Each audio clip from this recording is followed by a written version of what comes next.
The cupboard to the right of the sink is where you will find our washing machine located.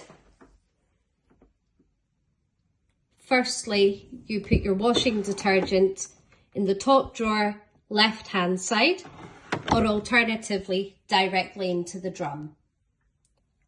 Above is where you can change the setting that your wash is on. Whether that be a cotton, eco, synthetic, you turn the dial to your liking. On the right-hand side is where you can change your spin speed and temperature. The spin speed is currently set at 1400.